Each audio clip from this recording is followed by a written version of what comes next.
இது Kinni AI news. இன்றைய முக்கிய செய்திகளுக்கு வரவேற்கின்றோம். நான் ரூபா.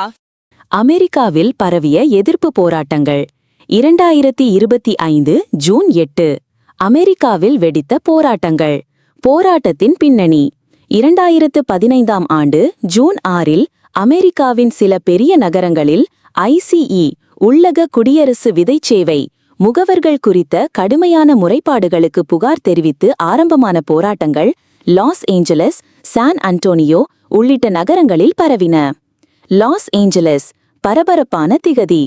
ஐசி மூலம் சுற்றுலை கண்காணிக்கும் நடவடிக்கைகள் சம்பந்தமாக சாலை ஆதரவு தெரிவுகள் பூட்டி மாபெரும் குரல் எழும்புதலில் மக்கள் ஒருங்கிணைந்தனர். ஜூன் 7இல் இராணுவத்தை அனுமதித்து இடைத்தடை செய்ய உத்தரவிட்டார். அதனால் 2000 தேசிய பாதுகாப்பு வீரர்கள் மொத்த நகரையிலே கான்ட்ரோலில் ஆக்கப்பட்டனர். போராட்ட வீரர்கள் மீது தனது முத்திரை காட்ட அரசியல் நடவடிக்கைகளை எடுத்தார். இதனால் tear gas, rubber bullets, pepper balls வன்வலிக்கு பயன்படுத்தப்பட்டன. போராட்டங்கள் அமெரிக்க அரசு சுயாதீனத்துக்கு மாறுதலாக கருதப்படாது என்று ட்ரம்ப் மற்றும் அவரது அணியினர் கூறினர். பிற நகரங்களில் தொடரும் எதிர்ப்பு. சான் அன்டோனியோவில் 300க்கும் மேற்பட்டோர் ICE எதிர்ப்பு ஊடுருவல் நடவடிக்கையை எதிர்த்து நடந்த திரண்டு பயணத்தில் கலந்து கொண்டனர்.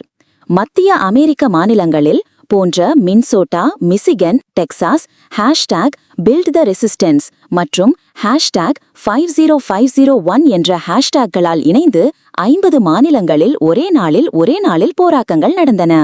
அரசியல், சட்ட மற்றும் மனித உரிமை அம்சங்கள். கலிபோர்னியா கவர்னர் கேவின் நியூசம் மற்றும் LA மேயர் கரன் பாசி ஆகியோர் இராணுவ அனுப்புதலை கலந்துருவின் மீறலாக கண்டித்து இவ்வகையான நடவடிக்கை இழிவான அரசியல் தலையீடு என தெரிவித்தனர். பிற மாநிலங்களின் ஆளுநரும் குடியுரிமை உரிமை கட்சியினர் மற்றும் ஜனநாயக கட்சி உறுப்பினர்களும் போராட்டங்களை ஆதரித்து நிறைவேற்றினர். சட்டவியல் ஆய்வாளர்கள் இது சட்டமன்ற உரிமைக்கு எதிரான அமர்வு என்றும் மனித உரிமைகளுக்கு இராய்ந்து பாராட்டினர்.